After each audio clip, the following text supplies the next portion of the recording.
Bonjour à tous, c'est Arnaud ASMR et on se retrouve sur une vidéo derniers achats en soft spoken. Ça fait longtemps que j'en ai pas tourné, donc c'est un peu la tempête dehors. Je sais pas si vous allez entendre le vent, mais si c'est le cas, bah écoutez, pas grave. Alors, j'ai pas mal de choses à vous présenter. J'ai même à peu près le double de ce que je vais vous présenter aujourd'hui. Mais je vais séparer la vidéo en deux. Je ferai une autre vidéo derniers achats plus tard où je vous présenterai les autres films, mangas, séries, etc. que j'ai acheté.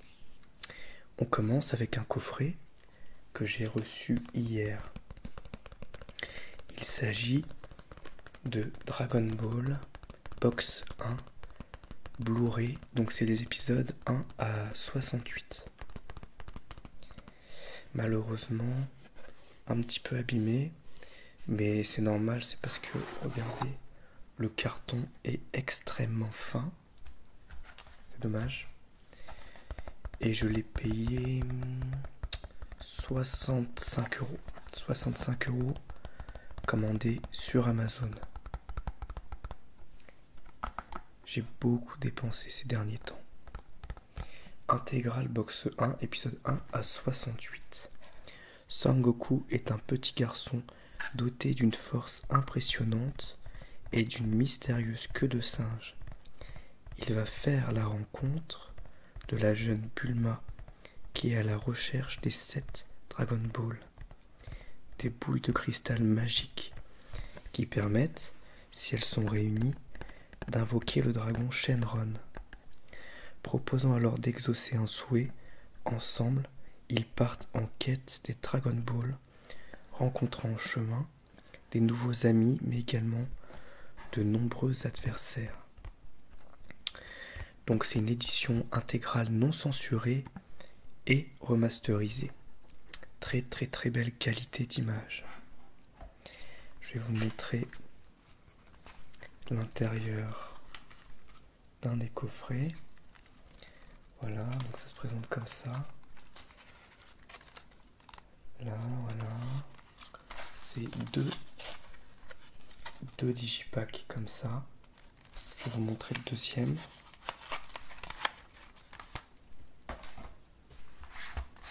Voilà. Topai Pai. L'armée du ruban rouge. Je crois que ça termine vers la fin de l'armée du ruban rouge. Mais pas sûr parce que j'ai pas tout vu, évidemment. Et le guide des épisodes. Donc c'est un petit livret avec tous les épisodes et un petit résumé. Vachement sympa. Voilà. Très sympa. Écrit là et Sangoku au dos. Ensuite, un jeu PS4. Il s'agit de Resident Evil 4 Remake. Donc Remake, j'ai fait une vidéo dessus sur les 20 premières minutes. Mais bon, je suis mort 2 fois, donc la vidéo dure 30 minutes. J'espère qu'elle vous a plu en tout cas. Et là, je suis à peu près à la moitié du jeu. Je suis au chapitre 8. Et franchement, le jeu est incroyable. Vraiment, alors moi j'ai jamais fait RE4. Je l'ai sur PS2 pourtant, mais jamais fait. Franchement, pour l'instant, je crois que c'est mon Resident Evil préféré. Le jeu est fantastique. Et le remake est apparemment très très bon. Donc je ne peux que le recommander. Très très bien. Survivre n'est que le début. Léon S. Kennedy est envoyé secourir la fille du président des États-Unis qui a été kidnappée. Pourra-t-il surmonter la folie qui le guette? Découvrez une version sublimée du grand classique qui a défini tout un genre avec des graphismes et un gameplay amélioré et bien plus encore. Celui-ci, je l'ai acheté, pas Day One, mais presque. En fait, je l'ai acheté, je crois, 2 jours après la sortie. Je l'ai acheté à Leclerc. Et je l'ai pas payé cher pour un jeu qui vient de sortir. Je l'ai payé 47,9 €. Ensuite, une série, saison 1 et saison 2, qui est en fait un genre de saison 0, un préquel. Spartacus. Je l'avais en DVD il y a longtemps. Je me suis séparé de tous mes DVD. Et je voulais revoir cette série que j'adore. Je l'ai acheté sur Le Bon Coin. Je l'ai payé celle-ci 5 € et celle-ci 3 €. Donc avec les frais de port, bah, ça augmente, évidemment. Avec les frais de port, en gros, j'en ai eu pour 15 € pour les deux, quoi. Saison 1, exceptionnelle. Vraiment, elle est incroyable. Alors, il y a des effets spéciaux qui sont pas top. Du sang numérique. Mais par contre, les combats sont géniaux. L'histoire est excellente. Tous les personnages sont charismatiques. C'est vraiment une série que j'adore. Et la saison 0, si on peut dire, c'était en attendant entre la saison 1 et la saison 2, parce que l'acteur principal qui joue Spartacus était malade. Malheureusement, il est décédé. Et du coup, c'était un peu une transition. C'était un préquel sur comment Batiatus est devenu plus puissant, avec ici le personnage de Gannicus qui est assez génial et qu'on retrouve dans la suite de la série. Voilà. Et la saison 2, c'est Vengeance. La saison 3, La guerre des damnés. Malheureusement, je les ai pas encore trouvés pas chers, donc j'attends. Ensuite, un beau coffret 4K Ultra HD de Rambo, alias First Blood, le premier Rambo. Donc il y a un fourreau qui est assez sympa. Voilà, je vais vous montrer, c'est un steelbook. Celui-là, je l'ai payé cher. Je l'ai payé 35 €. C'est le prix. Très joli steelbook. Regardez ça. Avec un relief sur le First Blood. Les fougères là. Stallone écrit en gros, ça brille. Très joli. Hein. Et derrière, Welcome to Hope. Un homme, une guerre en anglais. Et à l'intérieur, on a évidemment le Blu-ray et le 4K Ultra HD. Et je vais vous montrer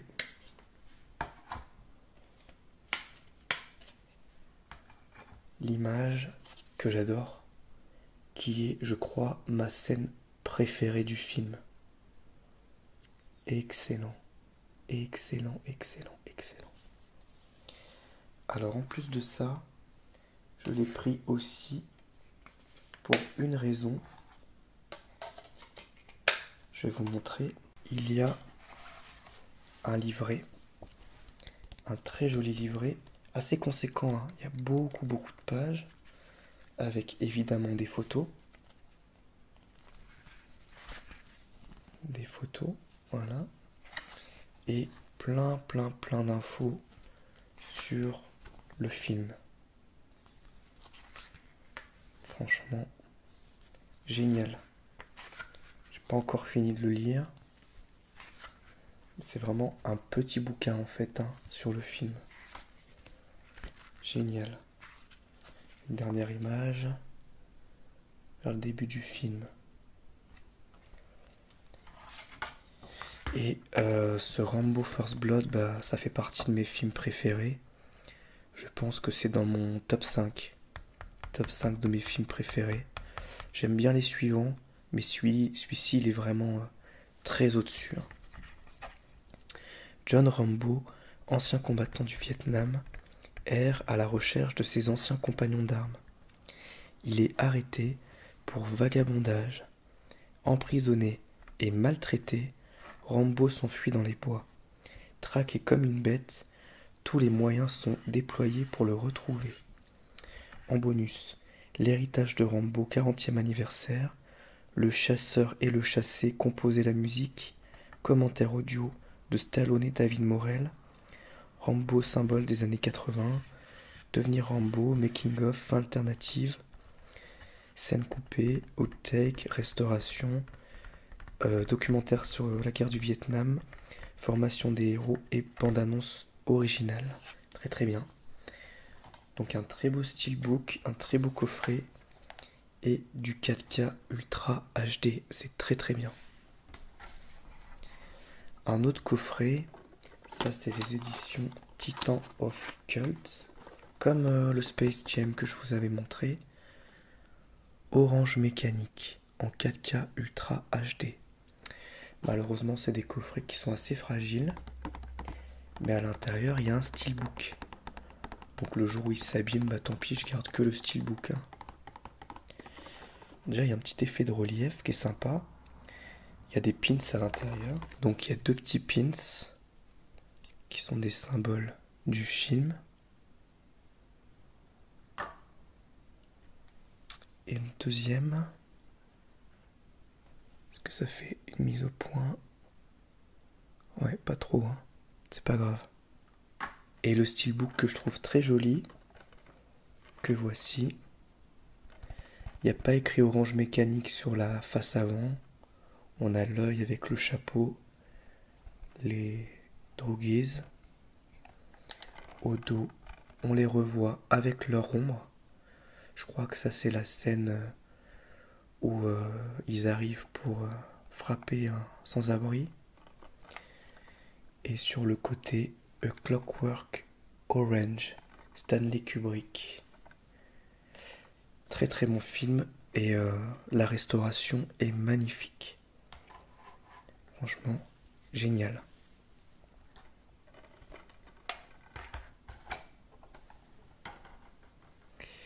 Ensuite, j'ai plein de Blu-ray. Alors, déjà j'ai des Blu-ray.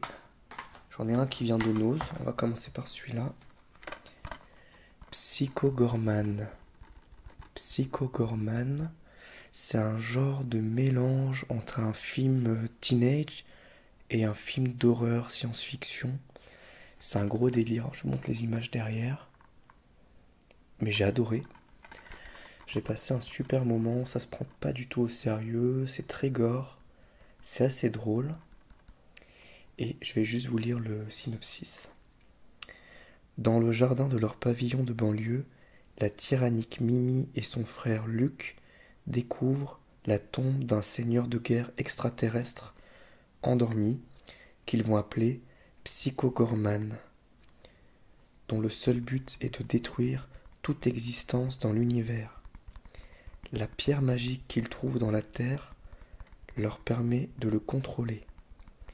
Quand les chasseurs renégats de la Ligue intergalactique, commandés par la cruelle Templar Pandora, apprennent la résurrection de Psycho Gorman, ils décident de gagner la Terre pour l'éliminer. 2 €, très sympa. Ensuite, des films que j'ai achetés à Cultura. Il n'y en a que 4. Pourtant, il me semblait qu'il y en avait 5. Peut-être qu'il y en a le 5e, j'ai peut-être déjà présenté. Bon, c'est pas grave. Volte-face avec Travolta et Nicolas Cage. Bah, film génial. C'est de John Woo. Et franchement, le film est incroyable. Je l'ai revu du coup. C'est une histoire assez délirante avec un terroriste et un policier qui échangent leurs visages. Et puis ça se passe pas comme prévu. Du coup, l'un prend la place de l'autre. Et ça devient un gros délire. Et les scènes d'action sont géniales. C'est un film culte.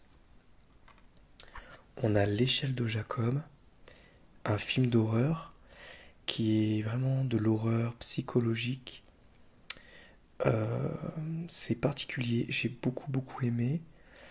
Ça a beaucoup inspiré notamment la saga Silent Hill. Je vais vous lire le synopsis. Jacob Singer, un employé des postes new-yorkaises, est assailli par de nombreux cauchemars durant ses journées. Il voit des hommes au visage déformé et se retrouve dans des lieux qu'il ne connaît pas. Jacob est victime des flashbacks incessants de son premier mariage, de la mort de son fils et de son service au Vietnam. Jour après jour, Jacob s'enfonce dans la folie en essayant de comprendre ce qui lui arrive avec l'aide de Jezebel, son épouse. J'ai vraiment beaucoup aimé, et en plus pour le coup il y a une vraie fin qui explique un peu le film, et très bien, franchement très bien. Hérédité, malheureusement abîmé, mais bon c'est pas grave, c'était le seul exemplaire et je le voulais. Film d'horreur de Ari Aster qui est connu aussi pour Midsommar. C'est son film précédent. Je l'avais déjà vu sur Prime Video, je crois. J'avais beaucoup aimé. Je voulais l'avoir dans ma collection. Le film est terrifiant. L'ambiance est géniale. Franchement, c'est trop bien. Lorsqu'Hélène, matriarche de la famille Graham, décède, sa famille découvre des secrets terrifiants sur sa lignée. Une hérédité sinistre à laquelle il semble impossible d'échapper. Il me reste 2 Blu-ray et un manga. Fall. Fall. Beaucoup aimé Fall. Beaucoup aimé. Vraiment. Très bien. C'est un genre de survival avec 2 jeunes filles qui se retrouvent tout en haut d'une tour de 600 mètres. Elles sont bloquées en haut parce qu'il y a l'échelle qui tombe. C'est pas un spoil, hein. Ça se voit ici sur l'affiche. Et du coup, elles essayent de survivre. Le film est très impressionnant. Des fois, c'est assez terrifiant. Il y a une tension qui est top. Et malgré ce côté huis clos, il arrive à trouver tout le temps des idées intéressantes. Franchement, j'ai passé un super moment devant. Et je vous le conseille. Après, il faut pas avoir trop peur du vide. Parce que c'est très impressionnant. Malheureusement, la boîte est cassée. Mais bon, ça se voit pas trop parce qu'il y a un fourreau, donc ça va. Et ensuite, le Pôle Express, celui-là, je l'ai acheté d'occasion.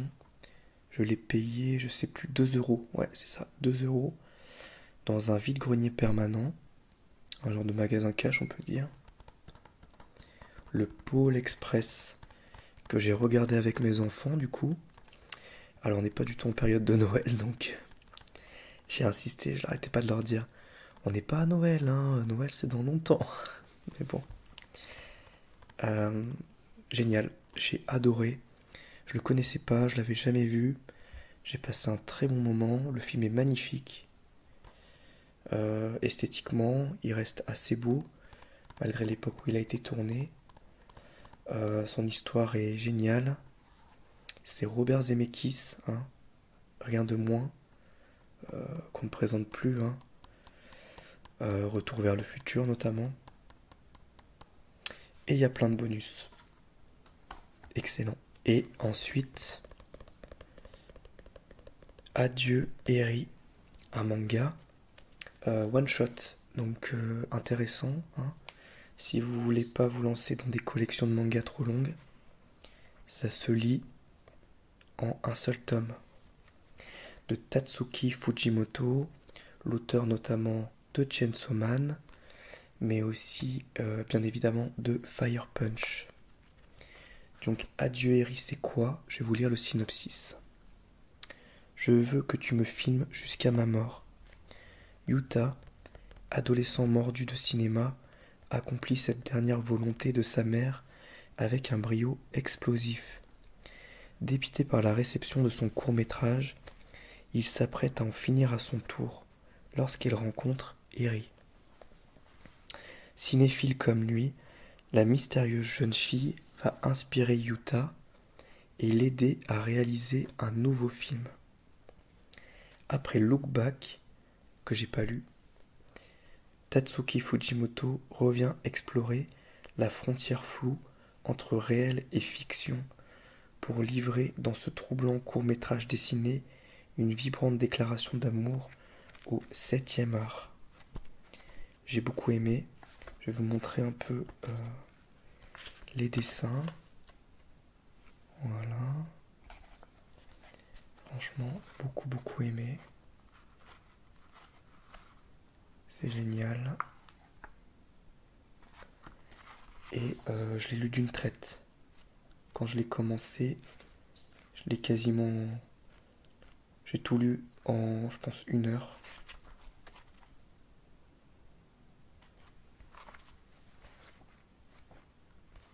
Très bien.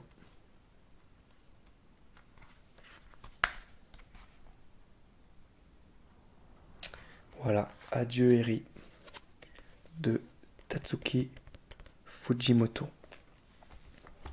Voilà donc pour cette vidéo derniers achats. J'espère que ça vous aura plu. Moi, écoutez, on se revoit prochainement avec sans doute une autre vidéo derniers achats quand j'aurai regardé un petit peu le reste, ou une vidéo gaming, ou peut-être si je prévois autre chose, on verra. Si c'est le cas, ce sera une surprise. Je vous dis à bientôt en tout cas, et merci à tous. Au revoir. Au revoir.